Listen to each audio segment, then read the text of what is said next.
Olá, seja bem-vinda, seja bem-vindo a mais uma aula de vinho em formato de podcast. Eu sou o professor Marcelo Vargas, nós vamos rodar a vinheta e já vamos para o conteúdo.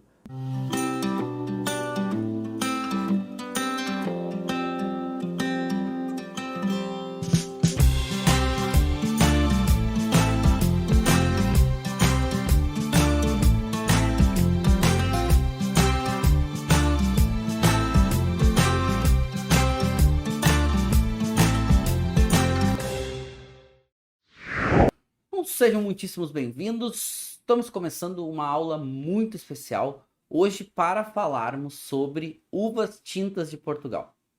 E por que uvas tintas de Portugal? Eu há pouco tempo voltei de uma pesquisa de campo lá por regiões portuguesas, desbravando alguns produtores que eu já conhecia, que queria revisitar e ver as suas novidades, mas também outros produtores que eu ainda não conhecia, dentre eles alguns que dão destaque para uvas diferentes. Hoje o nosso assunto não é sobre uvas diferentes de Portugal. Hoje o nosso assunto é para entender o porquê Portugal está nesse processo de mudança, quais são as suas uvas mais valorizadas, quais as uvas que são uma tendência a ganhar espaço e uvas que há tendência a perderem espaço, focada nas uvas tintas. E Portugal é um dos países que melhor trabalha as suas uvas autóctones. O que são uvas autóctones? São uvas locais que nasceram e se desenvolveram em uma determinada área. Aqui então uvas autóctones portuguesas são uvas que nasceram em Portugal e se desenvolvem lá naquele país incrível. E Portugal é um país pequeno, mas tem uma diversidade tão grande de terroirs que gera uma diversidade tão grande em vinhos que é até impressionante da gente conseguir pensar que um país geograficamente tão pequeno consiga ser tão diverso. E isso também se reflete nas suas diferentes variedades tintas. O que é variedades tintas? Até já deixando claro alguns pontos aqui, alguns termos. Variedade, uva, casta, cultivar, é tudo sinônimo. Sinônimo para quê? Para uva. Uva. Então, se eu chamar de variedade, se eu chamar de casta, se eu chamar de uva, é tudo a mesma coisa. Então, nós estamos falando hoje de uvas tintas portuguesas, que são hoje as mais relevantes de Portugal. E nós vamos ver quais que são as mais relevantes em qualidade e também as mais relevantes em volume. Portugal, como eu estava falando, é um país pequeno, mas com uma diversidade muito grande e com marcas extremamente reconhecidas, internacionalmente falando. E quando a gente fala de vinhos de classe internacional, estamos falando de vinhos que são notoriamente muito reconhecidos pela sua qualidade. Por exemplo, se a gente falar do Barca Velha. Barca Velha é um ícone português. Não é só o Barca Velha. Se a gente pegar aqui alguns produtores, por exemplo, produtores como o próprio Luiz Pato, Quinta do Crasto, Grahams, são todos produtores incríveis, né? Casa Ferreirinha, Soalheiro. Portugal tem marcas muito fortes. Quando a gente fala de uvas autóctones portuguesas, Portugal é um grande especialista em fazer vinhos tintos, principalmente vinhos de lote, vinhos de corte, ou seja, mistura de diferentes variedades. E Portugal faz isso em diferentes técnicas, inclusive o famoso Field Blend, que é vinhedos que são plantados juntos, que são as uvas colhidas juntas de diferentes variedades e vinificadas juntos. Não tem nem como separar, porque foram variedades que foram sendo plantadas e aí algumas videiras iam morrendo, eles iam plantando outras videiras, ia misturando diferentes variedades e hoje é uma grande miscelânea de variedades, mas que eles colhem tudo junto, daquele vinhedo, porque está tudo misturado, vinificam tudo junto, faz uma mistura, e aí mistura não é no mau sentido, né? Faz um blend, mas um blend de campo, porque colhe tudo junto. O mais convencional hoje no mundo é você plantar as variedades separadas, colher separado, vinificar separado e depois fazer o blend. Depois que faz a vinificação, tem vinhos separados e mistura eles e aí faz um blend. Em Portugal também se faz a técnica de blend pós-vinificação, mas também há muitos vinhedos que a gente chama, né, de vinhedos de campo, literalmente, né? Ou seja, field blend é muito essa referência a um blend do próprio vinhedo, né, do campo, da área.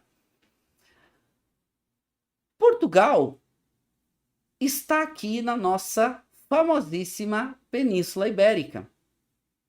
E Portugal está aqui, se a gente comparar com a Espanha, que a Península Ibérica é composta por Portugal e Espanha, Portugal é muito menor geograficamente. Mas Portugal tem muitas diferentes influências. Inclusive, a gente olhando aqui já dá para ver, né, que todo o lado oeste de Portugal está com uma influência marítima importante, todo o lado leste de Portugal está numa influência importante continental. O sul de Portugal tem uma influência que pega um pouco de influência mediterrânea. E se a gente der uma olhada em os principais macrofatores de terroir, e aqui nessa primeira imagem, a imagem da esquerda, a gente já vê a incidência de sol e calor em Portugal. Então a gente já pode pensar que quanto mais para o sul de Portugal, mais quente, mais ensolarado. Quanto mais para o norte, inclusive chegando aqui no Minho, que faz a fronteira com a Espanha, na área das Rias Baixas aqui, a gente tem áreas mais chuvosas e um pouco mais frescas. E se a gente transitar até o mapa de relevo de Portugal, a gente vai ver que no norte também a gente tem áreas mais montanhosas. E conforme a gente vai vindo para o sul, a gente vai tendo áreas um pouco mais planas, isso incluindo as áreas costeiras. Sempre nas áreas costeiras a gente vai ter uma maior quantidade, uma maior incidência de nuvens e chuvas, e também a gente vai ter uma maior moderação do mar sobre as áreas. E aqui o mar, o que ele faz? Ele dá uma moderada. Ele não deixa o verão ser tão quente, ele não deixa o inverno ser tão frio. Então tem umas temperaturas médias um pouco mais equilibradas. Conforme a gente se afasta do mar, isso muda bastante. Então percebam quanto Portugal é muito diverso na sua geografia, nos seus contextos de terroirs. E se a gente avançar um pouquinho mais, inclusive já fazendo um entendimento ou buscando compreender que Portugal passa por um processo de transformação, passa por transformações incríveis. E se a gente pegar os últimos 20 anos, Portugal está numa crescente vertical de qualidade nos seus produtos. Mudança de vinhos para melhor. Portugal, se a gente pegar ali a partir dos anos 70, anos 80, Portugal acabou muito se direcionando para vinhos de volume e perdendo um pouco de qualidade. Inclusive, isso fez com que o governo português começasse a investir em replantio de algumas videiras, em arrancar algumas vinhas velhas para plantar castas mais reconhecidas até internacionalmente. Mas esse processo ele foi um pouco mais lento em Portugal. Então, Portugal, mesmo quando entra nos anos 90, ele não é tão influenciado pelas castas chamadas internacionais. O que são as castas internacionais? São aquelas uvas que são normalmente de origem francesa, mas que ficaram tão famosas no mundo inteiro, que o mundo inteiro planta e a referência deixa de ser só a França. Então, Cabernet Sauvignon, Merlot, Chardonnay, Pinot Noir, essas uvas acabam ganhando uma conotação, um destaque muito grande, Cabernet Franc, a própria Malbec. Então são uvas que transitam aí o mundo inteiro, a própria Syrah. Ok. Portugal ficou um pouco mais, digamos que um pouco mais isento desse processo de mudança. Não é que ficou totalmente isento, tá? Ficou um pouco mais isento. Por quê? Portugal tem mais de 200 variedades autóctones. Só que a grande questão do vinho português, principalmente aí se a gente pegasse há pouco mais de 20 anos atrás, né? 30 anos atrás, 40 anos atrás, a questão da baixa qualidade do vinho português não era por causa das suas uvas, mas era por causa da sua maneira de lidar com a videira e com os vinhos. Então Portugal produzia vinhos mais baratos com menos qualidade. Bom, a partir de um determinado momento, e aí a gente pode pegar aí os últimos 20, 25 anos, Portugal entra num processo de mudança porque ele começa a entender o quanto é importante a qualidade. E aí o que está acontecendo nos anos 90? A questão da influência de Robert Parker, que dá notas altas para vinhos que tinham mais qualidade, claro que na visão dele eram vinhos mais intensos e concentrados, e esses vinhos com notas mais altas vendiam-se muito caro, ficavam muito famosos. Então, os produtores, os países, as regiões queriam ter notas mais altas de Robert Parker para serem mais reconhecidos. Isso também acelera esse processo de mudança. Então, Portugal começa a investir em melhor cuidado dos vinhedos, começa a investir em uma melhor qualidade da uva, em melhores técnicas de vinificação, em mais tecnologia, em diferentes estilos de vinho. Claro que aí nos anos 90, os grandes protagonistas se tornaram, mesmo em Portugal, vinhos tintos concentrados, potentes, intensos. Anos 2000 entram e aceleram um pouco essa busca, esse sentido pelos vinhos tintos intensos. E aí Portugal, quando começa a aumentar a sua qualidade, começa a cada vez mais se destacar. Porque Portugal tem variedades tintas muito peculiares, muito próprias. Hoje, a gente está falando de mais de 200 variedades autóctones portuguesas. Né? A própria Wines of Portugal já cita mais de 250 em produção. Portugal, quando teve a onda das castas internacionais, claro que essas castas internacionais também chegaram a Portugal e começaram a ganhar algum espaço, mas Portugal não dando tanto destaque para, por exemplo, os vinhos varietais dessas castas internacionais.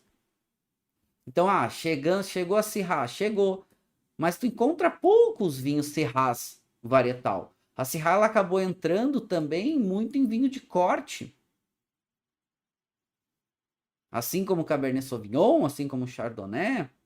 E se a gente olhar esse gráfico aqui, ele é um gráfico bem interessante mostrando os vinhedos dos anos 2000 para 2016 em participação, ou seja, em share, né, em percentual total de vinhedos dentro de Portugal. E a gente olha que algumas uvas tintas aqui são grandes destaques e muitas cresceram, algumas diminuíram, mas mais do que isso, as uvas tintas são grandes protagonistas. Olha, Tempranillo, Touriga Franca, Castelão, e até algumas uvas que não têm tanto volume acabaram crescendo também, como a própria Baga, a Trincadeira, mas a Baga como um todo é uma uva difícil de ser cultivada, mas que começou a ganhar um destaque bem interessante. Então, olha que legal, a gente vendo as uvas tintas, claro que o aumento da qualidade também conseguiu trazer o maior destaque para esses produtos, e isso começou a fomentar cada vez mais que outras variedades com potencial de fazer vinhos de alta qualidade também começassem a ganhar um pouco mais de espaço. A gente vê que as castas internacionais, ó, como Syrah, como a própria Cabernet Sauvignon, são variedades que aparecem bem, mas em volumes bem menores do que castas autóctones, que castas locais. E isso é muito interessante. Touriga Nacional é um grande exemplo. Inclusive, vou dar um destaque para ela, porque ela hoje é uma grande uva nata portuguesa e fazendo vinhos espetaculares, com uma visão, uma pegada muito portuguesa. Mas antes da gente dar uma olhada nessas variedades, vamos olhar aqui em percentual o que hoje predomina em Portugal. Então a gente tem hoje a uva mais plantada, a Tempranilha, a gente já vai dar uma olhada nela, porque ela vai ter nomes diferentes de acordo com a região portuguesa onde é plantada. Portugal planta bastante a Tempranilha, e não à toa que a Tempranilha é a uva mais plantada aqui de Portugal. Touriga Franca, principalmente para os cortes do Douro, junto com a Touriga Nacional. A própria Castelão, que é uma uva que faz alguns vinhos muito interessantes, com uma pegada frutada, uma fruta vermelha mais madura, vinhos gostosos, né? Inclusive a gente tem destaques aí como o projeto, né, da Periquita e, enfim, alguns produtores aí dando um destaque bem interessante para ela. A própria Baga, né, que é uma uva que, apesar de ter volumes menores, também é uma grande protagonista hoje. Também é uma uva muito destacada, muito referenciada.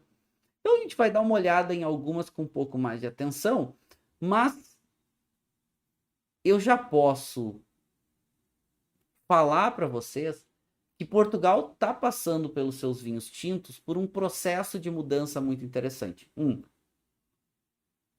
E esse processo de mudança, e aí focando em vinhos tintos, vocês podem ver que eu não estou falando tanto em uvas brancas, eu estou focando mais em uvas tintas, né? Estou falando aqui Tempranillo, Touriga Franca, Castelão, falando Touriga Nacional, Trincadeira, Baga, estou deixando de lado as uvas brancas. Inclusive, merece uma aula separada para falar das uvas brancas portuguesas, que também estão passando por um processo de mudança muito grande. Mas focando nas tintas, eu trouxe inclusive esse gráfico, que é o gráfico da OIV, mostrando as tendências das variedades. São tendências, né? Mostra o percentual em Portugal e mostra uma tendência das variedades. Como, por exemplo, Tempranillo, tendência de continuar crescendo. Foi uma das variedades que mais cresceu no mundo nos últimos 20 anos. Mais cresceu em volume. E já explico por quê. Inclusive, vou dar um destaque nela aqui em Portugal daqui a pouco. Touriga Franca com uma tendência de crescimento. A Castelão com uma tendência de queda. A Touriga Nacional com uma tendência de crescimento. A própria Trincadeira e a Baga, né? Um pouquinho mais com tendência de queda. Ah, isso significa que essas uvas são ruins? Elas estão... Não. São uvas muito plantadas. A gente tá vendo que são as principais uvas portuguesas.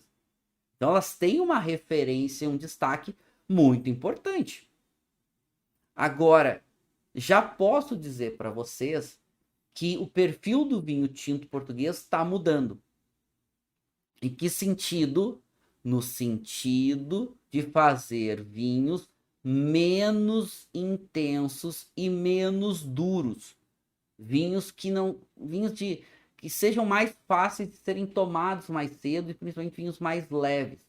E mesmo quando a gente fala de vinhos como a Baga, ou vinhos com a uva Baga, que a uva Baga é uma uva muito característica da Bairrada, do Dão, mas principalmente na Bairrada, ela é uma uva muito tânica, uma uva muito ácida, é uma uva que faz vinhos de longa guarda. Alguns produtores dizem, olha, tem que esperar 15, 20 anos para tomar um vinho de Baga e ele tá gostoso. E eu vou dizer para vocês, isso tá mudando. Eu tô aqui com um vinho 2018, ele é um vinho que já tem um perfil, eu servi uma dose agora aqui no Coravan, né? No Coravin, e ele já tem um perfil frutado delicioso,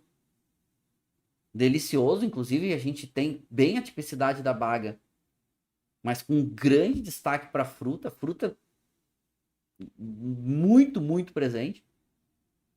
E a gente sente essa nota secundária. A nossa secundária está bem evidente também, então um pouco dessa nota, dessa tosta, dessa pegada mais madeira tostada, gostoso, toque defumado e depois muito caráter da fruta. E isso é ótimo, porque a gente está falando de um vinho aí já com 5 anos e com esse perfil frutado primário ainda muito evidente. Muito evidente.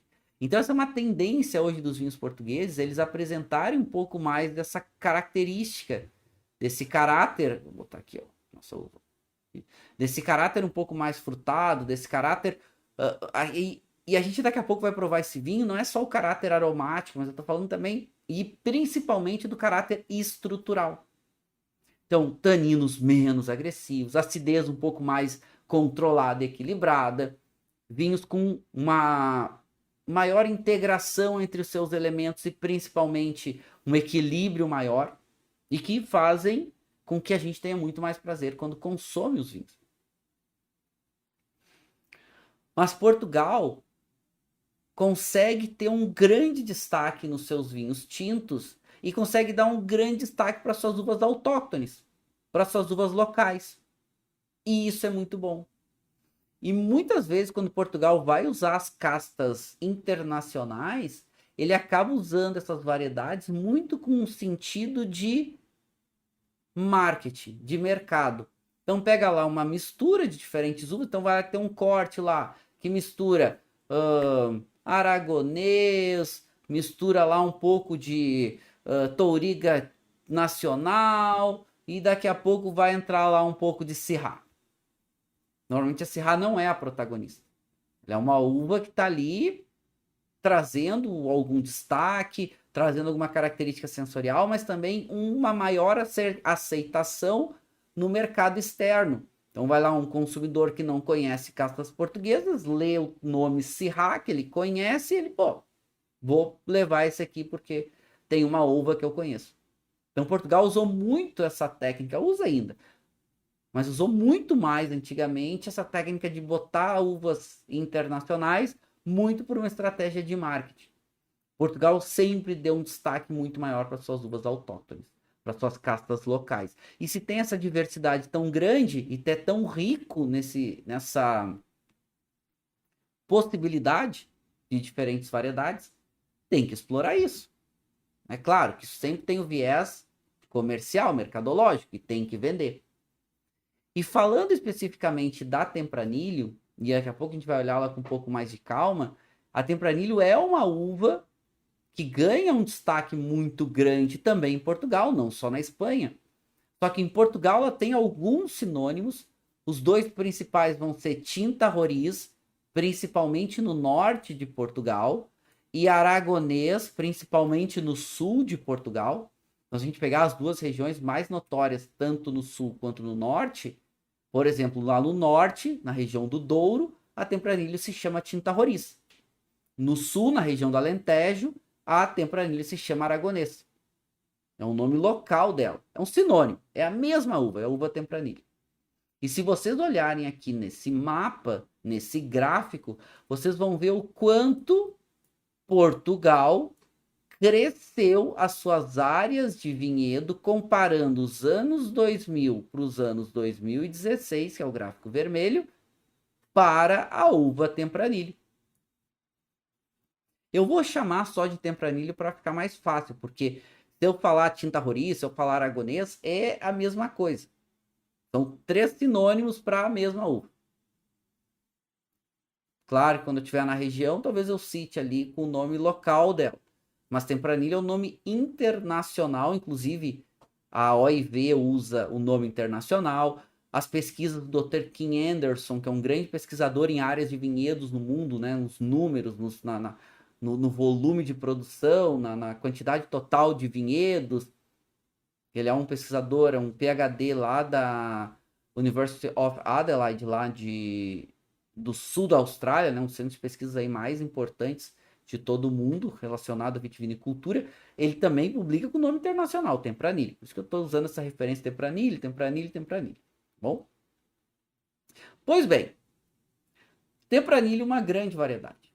Mas por que também Tempranillo ganhou grande destaque em Portugal? Porque os vinhos varietais em Portugal, eles não são os maiores protagonistas.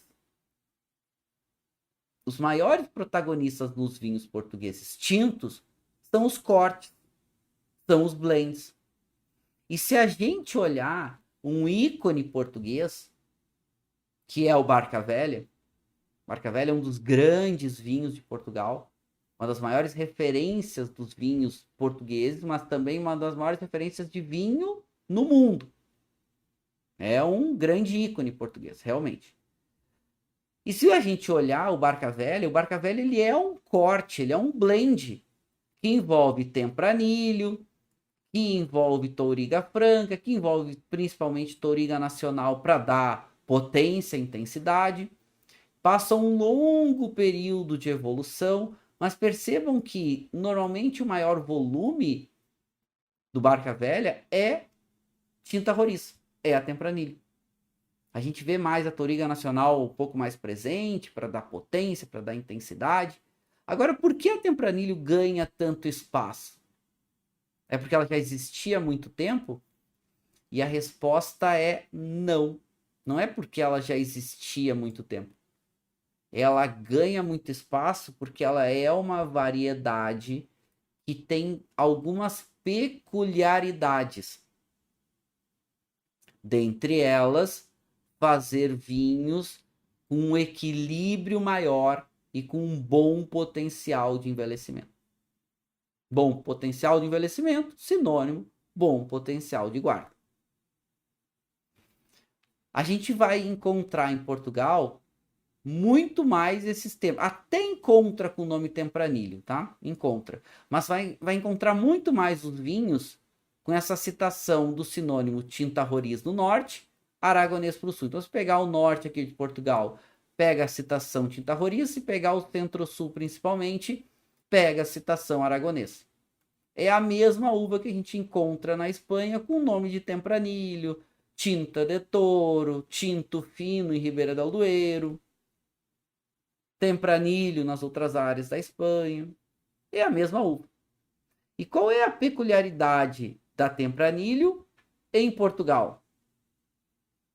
É fazer vinhos com taninos macios, é fazer vinhos com uma intensidade de fruta alta e fazer vinho com uma boa capacidade de passagem por madeira. Mas para ter essa passagem por madeira, claro que a uva precisa ter muita qualidade para gerar vinhos com qualidade. Senão, não tem jeito. Não tem jeito. Não consegue fazer bons vinhos. A Tempranillo, e aí a gente já olhando um pouco das suas características aromáticas, há uma tendência a fazer vinhos com uma intensidade aromática média e subindo, mas principalmente com esse caráter muito franco de aromas de frutas vermelhas maduras e agregando muito bem as notas secundárias, principalmente as notas secundárias de passagem por madeira. E a Tempranillo é uma uva que se dá muito bem com madeira. Só que não é muito fácil lidar com ela. Porque a Tempranillo, ela é uma variedade que ela é muito produtiva. Ou seja, se você não controlar a quantidade de cachos que ela gera e a quantidade de produção dela, ela faz muito volume e baixa muito a qualidade. Então a Tempranillo também é uma uva com uma boa capacidade de fazer vinhos de volume. Mas, quando isso acontece, a qualidade cai bastante. Por quê? A Tempranillo, ela é uma uva de ciclo um pouco mais precoce. Ela amadurece um pouco mais cedo. Inclusive, o nome dela, Tempranillo, vem de temprana. Temprano, mais cedo. Né? Então, primeiro, né? Então, a que acontece primeiro. A casca dela é uma casca um pouquinho mais grossa, mas não é tão grossa, e ela não tem a estrutura tânica tão marcada. Para fazer vinhos de alta qualidade com a Tempranillo, o que precisa? Diminuir volume. Baixo volume aumenta a qualidade. Então esse é um ponto bem importante para a Tempranillo. Precisa de cuidado. Só que ela é uma uva que ela é bem resistente à podridão. Então, áreas um pouquinho mais úmidas, ela ainda consegue se desenvolver bem. Muita umidade, não. Mas a área com uma quantidade de chuva e umidade que também permita ter uma boa entrada de sol depois, radiação, né, solar, calor, ela vai conseguir amadurecer bem. Só que o perfil médio da Tempranillo é o que chama muita atenção do consumidor hoje. Então, ela tem essa intensidade de cor normalmente média, essa intensidade de aromas médios e subindo, de acordo com, por exemplo, a passagem por madeira e outros elementos. e tende a fazer essa textura tânica não tão agressiva, não tão marcada. Então, mesmo quando tu tem uma intensidade de tanino médio mais para muito, você vai ter vinhos com um bom preenchimento de boca, com um bom perfil, né, de sentir a estrutura do tanino, mas não é cansativo, não é astringente demais, não é desgastante demais. Agora, ela reage muito bem a que a gente estava vendo antes, que é diminuir o volume de produção. Se diminui o volume de produção, ela aumenta em qualidade, em concentração. Ela tende a fazer corpo e álcool médios e subindo, de acordo com a região, e esta acidez normalmente média para média mais, também de acordo com o lugar. Se der para ela locais mais frescos, a tendência da acidez é ganhar um pouco mais de destaque. Não é uma uva extremamente ácida, mas é uma uva que tem uma tendência a expressar bem as suas características de acidez quando bem tratada. Bom, aonde a gente vai ter, né, a nossa querida Tempranillo, a gente vai ter ela aparecendo muito bem, principalmente no Douro e principalmente no Alentejo. E não somente essa variedade aparece nessas regiões muito bem, como uma outra variedade que faz um contraponto à Tempranillo. E que hoje pode-se dizer que é uma das grandes uvas portuguesas, e alguns autores chegam a citar essa variedade como sendo a uva emblemática dos vinhos portugueses hoje. Eu não gosto dessa expressão. Porque o grande destaque dos vinhos portugueses são vinhos de corte, são vinhos de blend, de mistura. Mas essa variedade, ela é bem destacada. Que variedade é essa? A Touriga Nacional. Porque se a gente está vendo que a Tempranillo ela traz maciez para o vinho, a Touriga Nacional é o contrário, ela traz potência para o vinho. Potência tânica, potência de cor, potência de acidez. Ela tem muito esse caráter, dá para ver, olha a cor. Olha a cor dos grãozinhos aqui. Olha a cor dos baguinhos da uva. Olha quanto tem pigmento. Isso não é só a cor, né? Aqui também tem muito tanino. Então, é comum a gente encontrar vinhos, tanto no norte quanto no sul de Portugal, uma mistura de diferentes variedades, mas, por exemplo, se pegar a tinta Roriz e misturar com a Touriga Nacional, vai ter um vinho muito interessante e um pouco menos duro que se fosse só a Touriga Nacional. Tinta Roriz, lembrando, o nome da Tempranillo, mais para o norte de Portugal. E falando um pouquinho da Touriga Nacional, a Touriga Nacional ela tem uma tendência de aumentar a sua área de produção, porque ela se tornou uma uva que é um pouco a bandeira de Portugal para os vinhos varietais ou para uma uva específica. Um dos grandes destaques dessa variedade é também a sua complexidade aromática, principalmente trazendo esse caráter de frutas negras. Ela traz muito uma nota de mirtilo, uma nota de aquele chega a ser uma ameixa bastante preta, bastante madura, às vezes um toquezinho de figo, aquela nota, né, de jabuticaba muito madura, bem característico da Touriga Nacional, com esses toques florais bem gostosos, toquezinho de violeta, um toquezinho de hibisco, bem gostoso. Perfil vitícola, ou seja, na videira. Baixos rendimentos, maturação média para tardia, e aqui um grande destaque dela. É uma uva que tem uma boa resistência ao calor e à seca. Em épocas de aquecimento global, isso é um fator bem determinante, preponderante para algumas escolhas de implementação de vinhedos, para algumas escolhas de conversão de vinhedos, porque ela se adapta bem a esse momento que o mundo está vivendo de se tornar mais quente e mais seco. Mas é uma uva de vinhos potentes, vinhos intensos. A casca dela, a gente viu, né? Uma casca grossa. E muitos produtores em Portugal têm hoje uma tendência a fazer mais vinhos da Touriga Nacional, ou varietal, ou ela sendo a grande protagonista. O que se busca nisso? Vinhos potentes, vinhos intensos. E até trago o gráfico para vocês do perfil médio dos vinhos com a Touriga Nacional, que é esses vinhos com muita cor. Estrutura tânica média mais para muita, e a estrutura desse tanino bem marcado, um tanino muito presente. Como ela precisa de um pouco mais de tempo de amadurecimento, então ela é do ciclo intermediário para tardio, ela retém um pouco mais de açúcar, ou ela concentra um pouco mais de açúcar, e também traz um pouco mais de corpo para o vinho, por essas características da casca. Não só o açúcar residual, que vai... não vou chamar de açúcar residual, mas vamos lá. O açúcar total concentrado no período de amadurecimento, que vai ser convertido em álcool. E esse álcool também trazendo corpo, trazendo volume.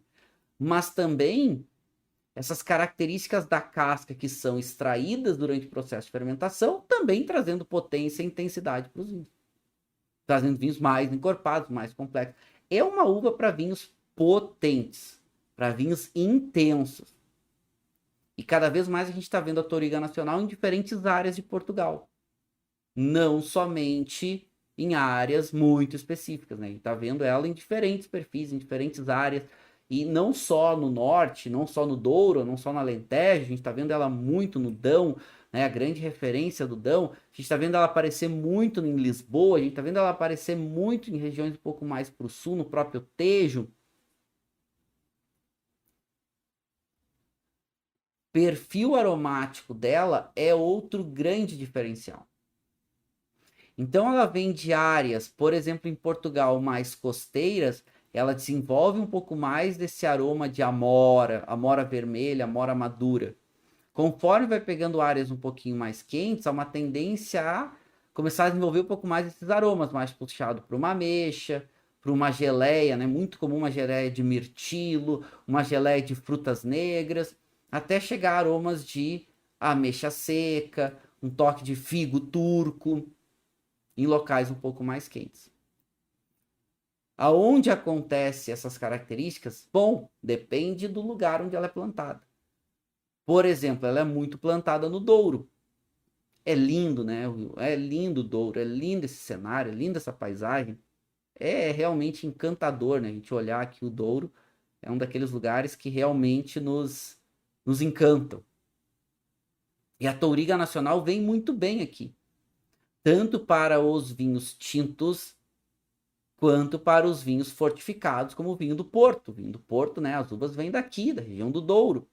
E a Touriga Nacional é uma das uvas principais também para o vinho do Porto. Mas também, e com uma grande relevância, para os vinhos maravilhosos, impressionantes, tranquilos, tintos, não fortificados. É uma grande referência, né? Se a gente olhar um pouco do Douro como um todo, a gente vai encontrar muito esse aroma do mirtilo, esse aroma floral nos vinhos de Touriga Nacional. E como Touriga Nacional meio que tá virando a uva protagonista, né? Vamos lá, a uva emblemática de Portugal, não gosto muito desse termo, mas ok, entendo. Ela cada vez mais vai ser plantada. Não é tema da aula de hoje, mas só para a gente situar, é aqui do Douro que vem o vinho do Porto também. Então ele é plantado, vinificado lá na região do Douro e depois ele é transportado para Gaia, né, antiga Vila Nova de Gaia, ali bem do ladinho da cidade do Porto, onde ele amadurece lá, os vinhos amadurecem, envelhecem lá nas caves do vinho do Porto.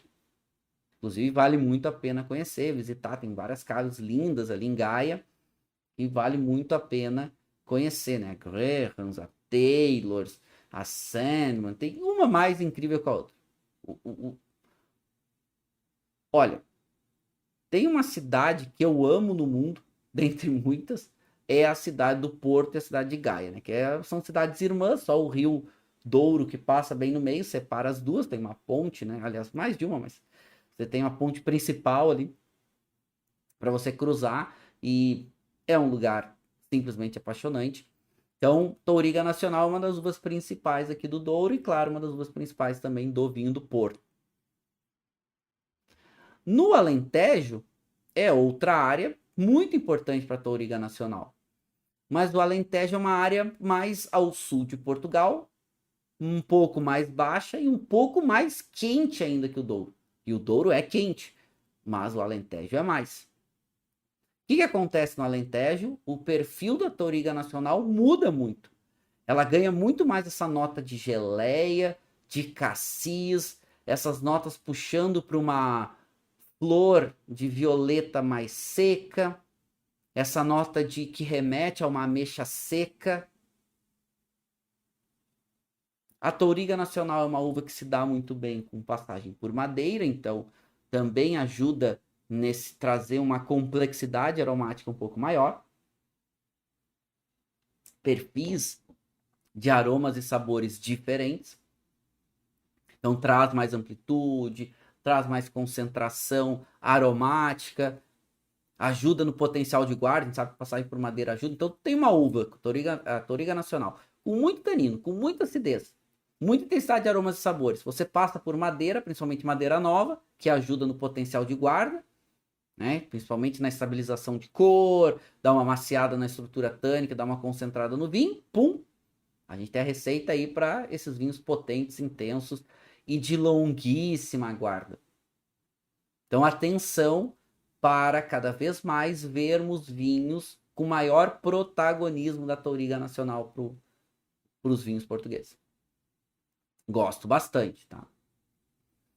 Uma outra uva que também vale a gente olhar é a famosa periquita. Periquita, que o seu nome oficial é Castelão, que fez, né, e faz até hoje o famoso vinho da periquita, aonde as principais regiões vão ser ali na região de Lisboa, do Alentejo, pega um pouquinho do Tejo, a península de Setúbal principalmente, da onde ficou famosa a uva Castelão. Só que a Castelão, ela é uma uva muito interessante, porque ela tem um perfil muito mais fresco, essa nota de frutas vermelhas que vai assim de uma cereja para um toquezinho de morango maduro, um toquezinho de framboesa. Tem uma boa adaptação à madeira. Normalmente na Castelão não é muito amadeirado, até para privilegiar um pouco esse seu caráter primário, um pouco mais fresco. Só que ela tem uma questão. Primeiro, é uma uva que ela amadurece rápido. Rápido, o ciclo dela acontece, colhe e vinifica. A gente está vendo que os bagos dela são bagos um pouquinho menores. Não são bagos tão grandes, tão largos, né? E a casca dela ela é uma casca que não é muito fina, tem uma espessura e que traz um pouquinho mais de cor, mas principalmente um pouquinho mais de aromas e de sabores. Só que ela tem uma peculiaridade. E por isso que ela, por mais que tenha diminuído um pouco a área de vinhedos, o que a gente viu foi que ela aumentou um pouco mais a qualidade. Então, uma uva também da gente prestar atenção, porque faz vinhos mais frescos e agora fazendo vinhos com maior qualidade. E se a gente der uma olhada no perfil vitícola dela, a gente vai entender isso. São vinhos, então, de ciclos mais rápidos, né? Ela amadurece mais cedo. São uvas que têm uma boa resistência a doenças, às pragas e até ao calor, guardadas as proporções, né? Ela não é uma uva tão resistente como outras variedades. E que tem esse perfil aromático no seu grande destaque.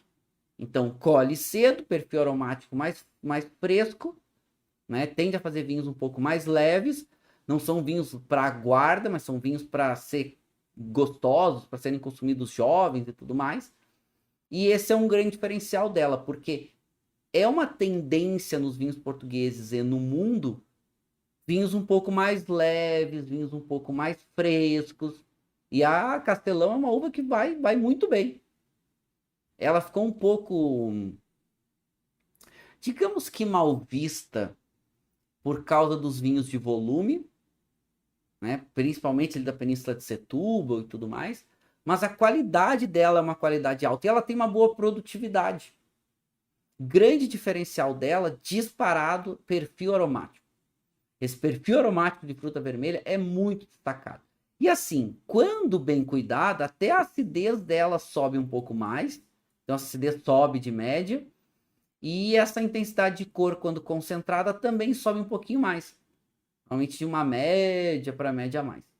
Tanino é um tanino macio, e esse é outro grande diferencial. Ou seja, é uma uva para fazer vinhos de consumo mais jovens, mais frescos. E normalmente ela entra no corte também quando tem a necessidade ou quando é usada para trazer notas aromáticas diferentes, mais gostosas, mais frescas. E olha, funciona muito bem. A região de Lisboa tem dado um bom destaque para Castelão, né? Principalmente nessas áreas um pouco mais arenosas, ela se dá muito bem e aonde ela fica inclusive muito mais perfumada. Então, outra uva para a gente acompanhar e provar muitos vinhos da nossa querida Castelão. Só que precisa realmente, né, um pouquinho de cuidado para ela aumentar sua qualidade, e isso vem acontecendo. Outra uva que eu quero destacar é a Trincadeira. A Trincadeira, ela tem um grande destaque e por isso ela vai ser cada vez mais explorada em Portugal. E a Trincadeira é outra variedade que a gente tem visto que ela tem diminuído um pouco o volume e aumentado a qualidade. Qual é o grande destaque da Trincadeira? Ela é uma uva que tem uma boa capacidade produtiva, então uma boa uva para volume, mas ela tem uma boa resistência à seca. Então os anos estão ficando mais secos, ela se adapta muito bem. Ela, claro, ela precisa ter um ciclo de amadurecimento muito bem feito, porque senão ela mantém uma nota herbal muito cansativa, mas quando bem amadurecida, ela consegue ter esse perfil muito gostoso, que é um misto, né, entre frutas vermelhas e frutas pretas, muito mais para frutas um pouco mais frescas, e até um pouco dessa, eu lembro um pouco dessa framboesa madura, eu lembro um pouco de uma ameixa um pouquinho mais madura, e essas notas um pouquinho mais terrosas e especiadas. Qual é o grande segredo da Trincadeira? Ela precisa de atenção. Por quê? Ela é muito vigorosa. Vigorosa, a gente está falando da parte vegetativa. Então, se não tiver um manuseio muito adequado do vinhedo, ela cresce muito a massa foliar e a uva começa a ter menos qualidade, inclusive manter aquele caráter herbáceo muito marcado. Então precisa estar fazendo manutenção constante no vinhedo. Ela é bem resistente à seca, e esse é um ponto bem relevante, né? Bem importante, inclusive. E esses períodos são períodos que cada vez mais a seca é algo significativo, né? Impactante. E ela é sensível a muitas doenças, e esse é um ponto também importante, e principalmente a fungos. E fungos normalmente se proliferam na umidade. Então, ela precisa de locais um pouco mais secos, ela precisa de manuseio nos vinhedos. Senão, ela não perde a nota herbácea dela. Agora, quando ela consegue amadurecer bem, bom, a gente tem uvas aqui que tem uma boa adaptação ao novo contexto que a gente está vendo aí no mundo e com um bom perfil de características aromáticas e com uma boa produtividade. Mas precisa cuidado.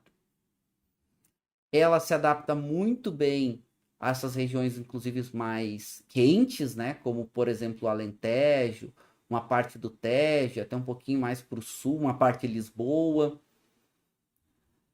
E o perfil dela como um todo, e aqui eu acho que é um grande destaque dessa variedade, eu gosto muito dessa característica, é que ela tende a fazer vinhos também com uma intensidade aromática e de cor um pouquinho maior.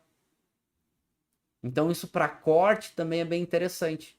Então, às vezes você pega uma uva que tem um pouco menos de intensidade. Por exemplo, você pega uma trincadeira com uma castelão, a trincadeira ela traz um pouco mais de cor, ela traz um pouco mais de algumas outras notas um pouquinho mais especiadas, mas mesmo assim, ela não é aquela uva tão cansativa, né? Ela não é aquela uva tão intensa em corpo, em álcool, ela não é aquela uva que tende a ser tão alcoólica, e isso para regiões quentes e secas é bem interessante. E uma coisa que a gente tem acompanhado em Portugal é alguns vinhos mais presentes com a trincadeira em varietal, que antes era bem menos comum. Agora a gente encontra um pouco mais esses perfis da trincadeira. E a trincadeira também aparecendo bem na Bairrada, a trincadeira também aparecendo bem um pouco mais para o sul, né, até a área do Alentejo. Então, uma uva aí para a gente provar, para a gente acompanhar, porque, olha, é destacado, tá? Vale a pena. E por falar na Bairrada, por falar nesses solos de argila, esses solos arenosos, a gente chega numa uva que é uma menina muito, muito especial. Que é a uva, inclusive, que eu vou degustar com vocês daqui a pouquinho. Que é a uva baga. Por que a baga? A baga é um grande destaque, né, na região da Bairrada, é um destaque também na região das Beiras, na região do Dão. É uma uva com a casca grossa, é uma uva muito concentrada, é uma uva que tende a ter altos rendimentos, também precisa ter bastante cuidado no vinhedo. É uma uva que não é fácil amadurecer, ela tem uma maturação tardia. Essa maturação tardia dela deixa ela muito mais difícil de se lidar, de amadurecer e tudo mais. Até já vou mostrar aqui o vinho que eu vou estar degustando com vocês daqui a pouquinho, que é com a uva baga. E ela faz vinhos com muita concentração e que são vinhos para guarda. Tendem a facilitar tomá-los quando já mais evoluídos. Porque ela gera vinhos com muito tanino. Ela gera vinhos com muita acidez.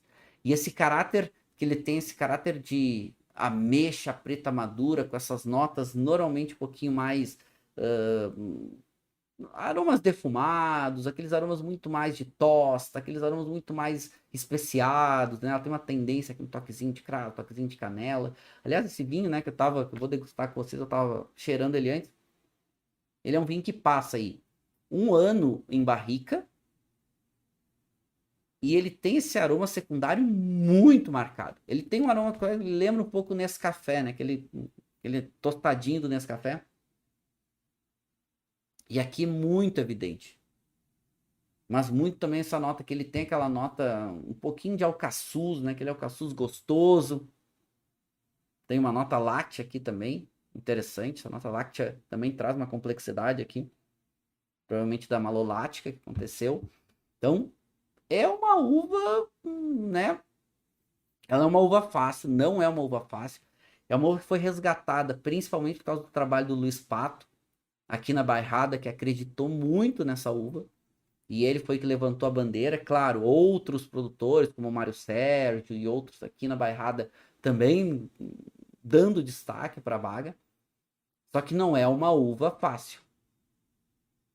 E, inclusive, não é tema da aula de hoje, porque a ideia hoje é falar um pouco mais de vinhos tintos, mas a baga também é utilizada para espumantes brancos, né? Vinifica em branco por causa da sua alta acidez. Mas olhando um pouco mais do perfil vitícola, o que a gente vê da baga? Vinhos muito concentrados. Ela é uma uva de alto rendimento, então tem que diminuir um pouco o volume dela. A casca é uma casca grossa, por isso o ciclo dela é um ciclo longo. Ela é uma uva de maturação tardia, demora para tirar dos vinhedos, porque ela precisa amadurecer muito bem, porque senão ela fica muito dura e inclusive pode ficar muito amarga, que, né, fica com aquela presença de ácido tânico Ácido tânico é muito amargo, ela tem uma estrutura tânica muito presente, então precisa amadurecer muito bem a parte fenólica.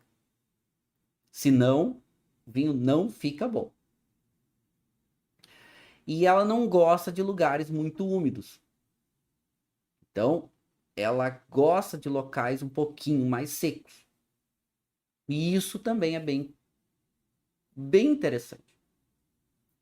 Bem interessante por quê?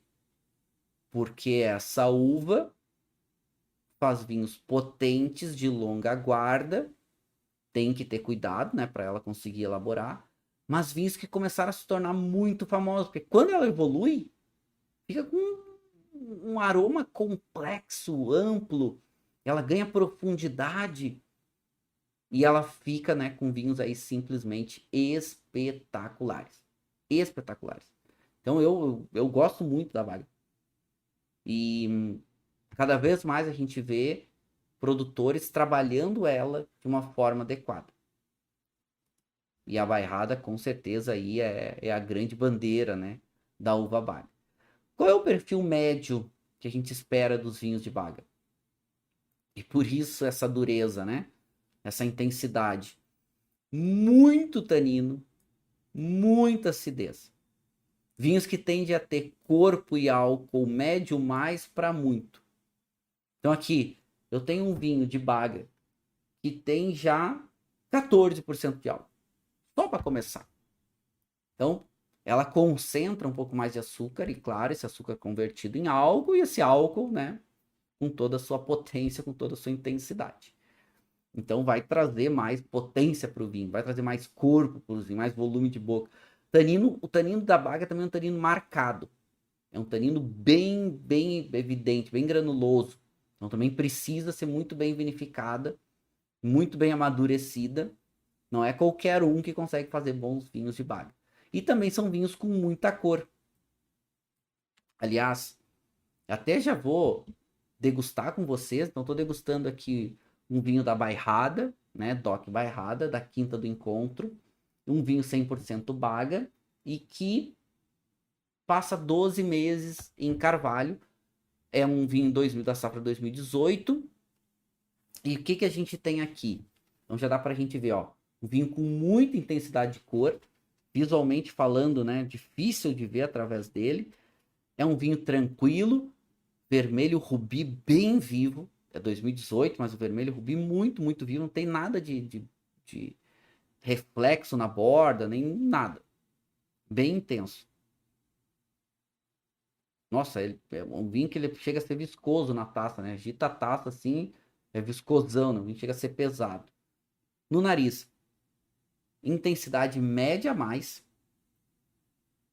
Nossa, um vinho correto, só aroma de vinho, muito essa nota de fruta preta com toques de frutas vermelhas bem maduras. Então aqui ele aparece até uma nota de um goji mas aqui aparece bem essa nota, né? É muito evidente essa nota de uma amora madura, aquela amora gostosa. Ele lembra que é uma nota um pouquinho terrosa também. Um leve toquezinho herbal, aqui já muito mais puxado para uma erva, um toquezinho de tomilho. E tem um toquezinho lático aqui também, né? Eu sinto bem essa nota, provavelmente da malolática aqui para dar uma acalmada aqui na acidez.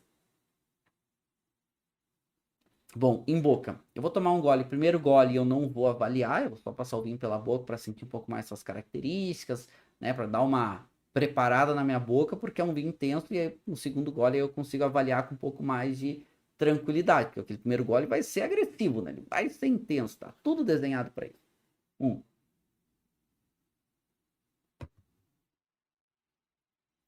Um.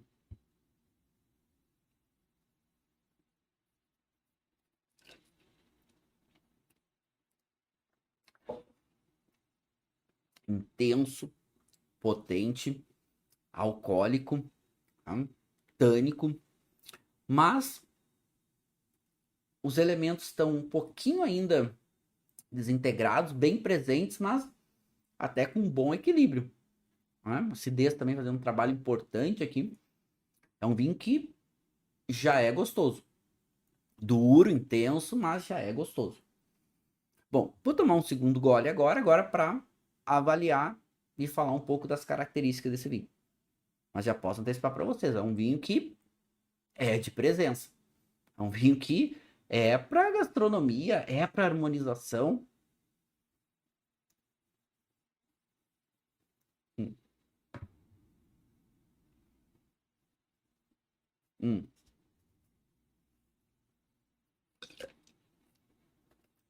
Seco, tanino médio mais, álcool médio para médio mais, corpo médio, não é tão encorpado, mas acidez média, também não é tão ácido assim, então não tem tanta acidez. Mas a persistência de sabor bem interessante, um aroma primário ainda em boca muito evidente, e essas características secundárias também bem evidentes. Terciário ele não tem praticamente nada. Então, é muito primário e muito secundário. O nível de qualidade desse vinho ele é um bom vinho, ele é muito bem feito e mostra essa nova realidade da Baga. Porque é um vinho que, ok, são 5 anos, mas já é gostoso de tomar. Ele precisa de comida aqui. Uma harmonização aqui com uma carne bem suculenta. Botar aqui um entrecô, botar aqui uma picanha, né? Uma carne saborosa, com bastante suculência, uma carne mal passada, ia ficar simplesmente excelente. E aí poderia inclusive trazer um carboidrato, assar uma batata também, botar essa batata e uma batata com queijo, principalmente essa pegada parrilla uruguaia, também é muito bem. O pessoal sempre me pergunta sobre a harmonização dos vinhos de baga com o leitão à bairrada. Qual é a questão? Eu sempre recomendo para o leitão à bairrada os espumantes de baga. Porque o leitão à bairrada ele é maravilhoso, delicioso. Principalmente se for no restaurantes clássicos portugueses, como Pedro dos Leitões, né? Agora, é muito apimentado. E aquela pimenta do leitão com o álcool do vinho, principalmente de baga, que é um pouquinho mais alcoólico, pode dar conflito. Então, deixa a pimenta mais marcada. O espumante não. O espumante você tem um pouco menos de álcool e ele é um produto bem mais fresco. Então faz um contraponto muito legal. Eu gosto muito do espumante com aquela pururuca que faz no leitão à bairrada, que é crocante, né? Que chega a quebrar quando você corta com a faca, né? Você rompe aquilo. Extremamente crocante, saboroso, muito saboroso. Então, na boca, aquela crocância com o espumante que tem aquela nota da acidez, mas também a borbulha, fica espetacular. Né? E aí aquela gordura do leitão, que é uma gordura um pouco mais marcada, aí o espumante com acidez maior ajuda um pouco, né, a quebrar um pouco dessa gordura na boca. Aí é maravilhoso. Recomendo e recomendo muito, porque realmente é diferenciado e com uma qualidade, olha, de harmonização simplesmente incrível. Agora que um vinho bom, né, um bom vinho, bem elaborado, jovem ainda, precisa de um pouco mais de tempo, mas se mostrando muito bem. Mostrando muito bem mesmo.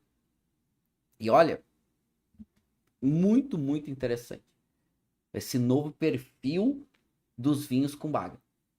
Né? E aí, esses 3 produtores eu cito para vocês acompanharem com carinho. Luiz Pato, a Filipa Pato e o Mário Sérgio da Quinta das Bageiras. Esses 3 aí são fenômenos para a bairrada e vinhos assim simplesmente incríveis e espetaculares. O Dão também é outra região que faz muito bem tanto os vinhos com a Touriga Nacional quanto vinhos com a Baga. E o Brasil, durante um bom tempo, lidou bem, né, com os vinhos do Dão. Agora os vinhos do Dão estão virando grandes protagonistas no mundo, mas eu gosto muito dos vinhos do Dão. E esse novo cenário dos vinhos tintos portugueses, eu acho que o Dão mostra muito bem isso, entrega muito bem isso. Como, por exemplo, hoje o Pedra Cancela é um vinho que chega aí na faixa dos R$ 100 aqui no Brasil.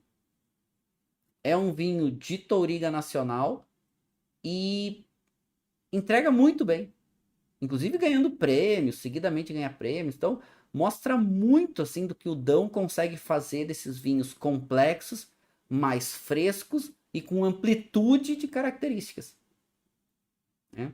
Tanto para vinhos com a touriga nacional, quanto para baga, para vinhos de corte, para outros perfis de vinhos. Então, recomendo aí para quem está procurando novas experiências com vinhos tintos portugueses.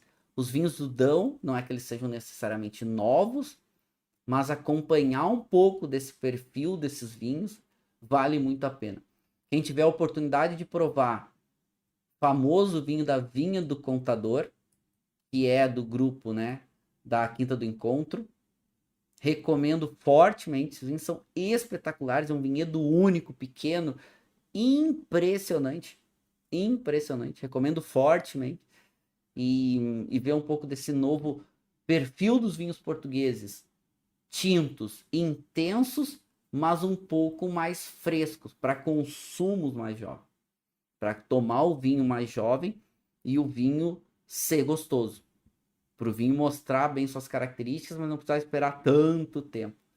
E esses vinhos de corte portugueses, essa mistura de diferentes variedades, mesmo em vinhedos, né, ou field blends, né, mistura de vinhedos, de mistura de uvas no vinhedo, colhidas juntos e vinificadas, ou blends de vinhos vinificados separados e depois misturados. Portugal faz muito bem. E atenção a essa nova onda desses vinhos tintos varietais portugueses, com essas uvas autóctones. Para mim, disparado. O grande protagonismo dos vinhos portugueses são suas uvas autóctones. Não que as variedades internacionais não possam se mostrar bem e entregar bem. Conseguem. Mas as uvas autóctones são diferenciadas. São uvas completamente diferentes, com muita qualidade, com muita peculiaridade e que vão mostrar coisas que o mundo não tem e que Portugal tem.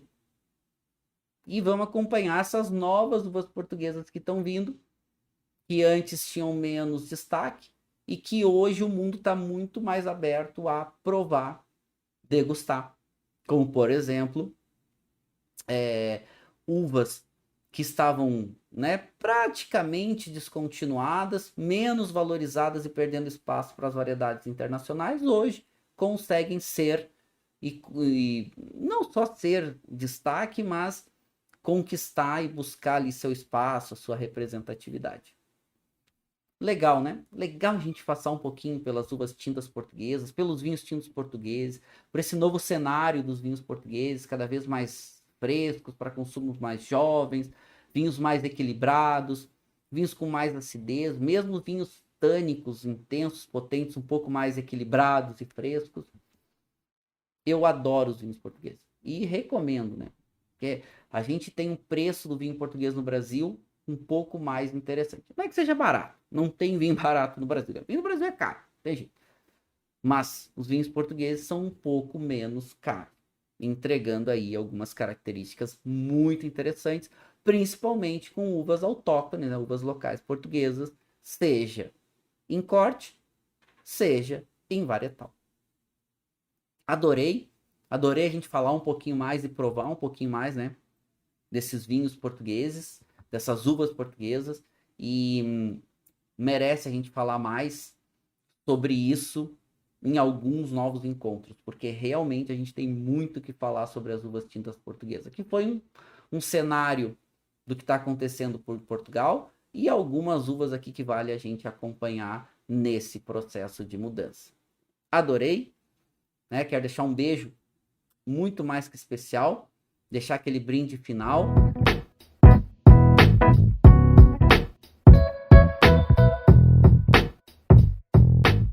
Você acabou de ouvir uma aula de vinhos do professor Marcelo Vargas, em formato de podcast. Para mais conteúdos, dicas e materiais sobre a bebida, acesse o site www.marcelovargas.org. Um forte abraço e até o próximo encontro.